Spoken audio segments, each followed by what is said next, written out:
Have you ever felt like personal finance is a massive gaslighting campaign? Every guru, every textbook, and every video tells you that compound interest is the eighth wonder of the world. They tell you to skip the lattes, invest $500 a month, and wait for the magic to happen. But let's be honest, you've been doing it. You've been responsible. You've been funneling money into your 401k or a brokerage account for 3 years now. And when you look at your balance, the growth is pathetic.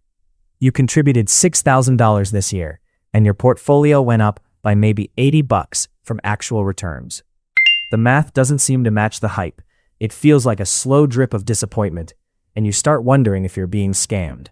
You think, maybe this only works for people who already have $1 million. I felt exactly that way for years. But then I discovered a mathematical pattern called the 8-4-3. It's not a hack or a secret strategy. It is the literal roadmap of how wealth is built for normal people. Today, I'm going to show you why compounding isn't slow, it's backloaded. I'm going to show you the exact moment your money starts working harder than you do, and most importantly, I'm going to show you the finish line, the moment you can stop contributing forever and still retire a millionaire. The 8-4-3 rule describes the timeline of reaching sequential milestones when you invest consistently. It reveals a truth your brain isn't wired to understand. Reaching your first major milestone takes approximately 8 years. But doubling that amount takes only 4 more years. And doubling it again takes just 3 years. Imagine you're investing $10,000 a year, about $833 a month, with a 12% return, historically reasonable for long-term stock market investing. You start at zero. For the first 8 years, you're in the contribution-dominated phase. You've put in $80,000 of your own blood, sweat, and tears. Your portfolio has grown to about $123,000. Your gains? Roughly $43,000. This is where most people quit. You look at that $43,000 gain after 8 years of discipline and think, I could have just bought a loaded pickup truck and actually enjoyed my life. You're standing at the worst possible vantage point to see the curve. When your portfolio is small, even a 12% return is background noise compared to your contributions. If you have $30,000, a great year only adds $3,600. Your monthly savings are doing 3 times the work of your money. It feels like running on a treadmill that's sliding backward. The first 8 years don't produce impressive returns. They produce something far more valuable. They build the mathematical foundation that makes exponential growth possible. Compound growth requires time, returns, and base capital. You're low on base capital, but you're establishing consistent returns and accumulating time in the market. By year 9, everything shifts. Your $14,760 in returns nearly matches your $10,000 contribution. The treadmill stops sliding backward. By year 12, your portfolio has doubled to $240,000. Returns that year are $28,800, nearly triple your contribution. By year 15, it's doubled again to $480,000, with returns approaching $58,000 annually. This is the cruelest trick of compound growth. The phase when you need psychological motivation most is precisely when returns are smallest. You need consistency more than you need performance.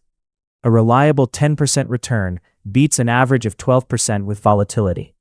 During the contribution-dominated phase, consistency is your shield against discouragement. Don't frame these years as sacrifice. You're not giving up happiness. You're shifting when your money works for you. Most people spend immediately. You're spending less now so that by year 15, your money earns $58,000 annually for you. By year 25, it's earning $200,000 plus. By year 35, it's earning $400,000 plus. Every person who built substantial wealth survived this phase. They lived through the years when returns were background noise, when they questioned if it was worth it. They didn't quit at year 8. You're not failing. You are building the base. Now, look at what happens in the next phase. You don't change your contributions. You don't get lucky. You just stay the course.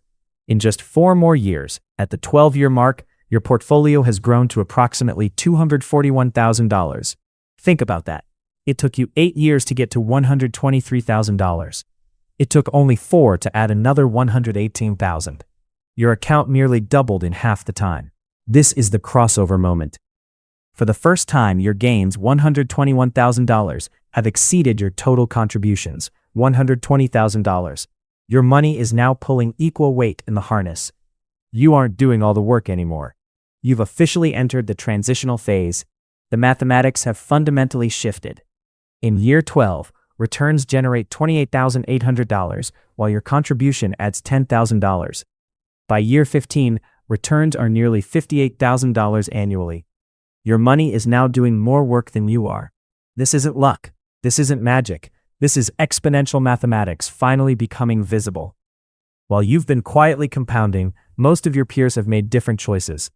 They bought $60,000 trucks they didn't need, hauling nothing but grocery bags. They took vacations they couldn't really afford. They upgraded their lifestyle every time their income increased. They destroyed $100,000 in potential wealth over 6 years without even realizing it. But you're watching your money generate your entire annual salary's worth of growth every few years. At year 15, your portfolio throws off nearly $58,000 in annual returns. Money you don't have to work for. At year 18, it's generating $85,000 plus. At year 20, it's $110,000 plus. Your peers are still trading time for money. You've entered a new game entirely. The crossover moment is where everything changes psychologically. For the first 8 years, you had to maintain faith in mathematics you couldn't see working. You had to believe in compound growth while watching your contributions dwarf your returns. You had to stay disciplined while your friends were enjoying the fruits of their labor. Then year 9 comes, then year 10, then year 12, and suddenly the math isn't theoretical anymore. It's tangible. Your gains are matching your contributions. Your money is working. The exponential curve isn't bending upward in theory, it's bending upward in your actual account statement. This is the reward for surviving the grind. Not just because you have more money, but because you've crossed the threshold where money works for you instead of you working for money. You've fundamentally altered your relationship with time. The crossover moment is proof that the system works. It's proof that 8 years of discipline, boring consistency, and patience pays off in a way that no shortcut ever could. This is when you stop wondering if you made the right decision. You know you did. This is the part of the 8-4-3 rule that feels like cheating. The final phase, 3 years. By the 15-year mark, you've contributed a total of $150,000. But your portfolio is now worth approximately $372,000. In just 3 years, your account added more value than it did in the entire first 8 years combined. You are now in the return-dominated phase. Your $10,000 annual contribution has become almost irrelevant. If your portfolio is $500,000, a 12% return is adding $60,000 a year. Your money is doing 6 times the work you are. This is why long-time investors look like they're living on easy mode. It's not that they're smarter, they just didn't interrupt the machine when it was running at full capacity. The tragedy is how many people abandon the journey at year 5 or 6. They see the modest gains, compare them to the hype, and conclude the math is broken. They raid their accounts for a down payment on a starter home they can't actually afford. And they never reach the pot of the curve where the real growth happens. This leads us to the question everyone asks, when can I stop? There is a number sitting in your future, your coast number. This is the specific portfolio balance where compound interest becomes so powerful that your money will grow to your retirement goal on its own without you ever contributing another penny. If you're 35 and you want to retire at 65 with $1.2 million, and we assume an 8% real return, returns minus inflation, your coast number is approximately $119,000.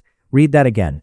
If you hit $119K by 35, you could theoretically never invest another dollar, spend every cent of your paycheck on vacations and your kids, and you would still retire with $1.2 million at 65. The retirement industry doesn't want you to know this. They want you anxious, feeling like you're on an infinite treadmill. But the math is binary. Once you cross that threshold, you've escaped the danger zone.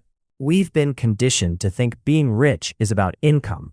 The $160,000 salary the Hendersons have while they drown in a $500,000 house they can't afford. But true wealth is assets. Wealth is the person earning $52,000 who lives in a modest apartment but has crossed their coast number and has 18 months of savings. They can say no to a toxic boss. They can take 6 months off for a family emergency. They can make decisions based on what makes them happy rather than what pays the most. If you're in your 20s or 30s, the window is closing. Every month you wait is compound growth you can't buy back later. Here is your 24-hour mission. Calculate your number. Determine what you need to live on annually in retirement. Use the 4% rule. Calculate the doubling periods between now and your retirement age. See how far you are from your coast number. If you're at year 3 and feeling discouraged, remember the 8-4-3 rule. You are in the grind phase. The returns aren't broken, they're just small. Don't quit. Don't raid the account for a pavement princess. The magic isn't a lie. It's just backloaded. If this reframed your timeline, hit the subscribe button. Let's build some actual wealth together.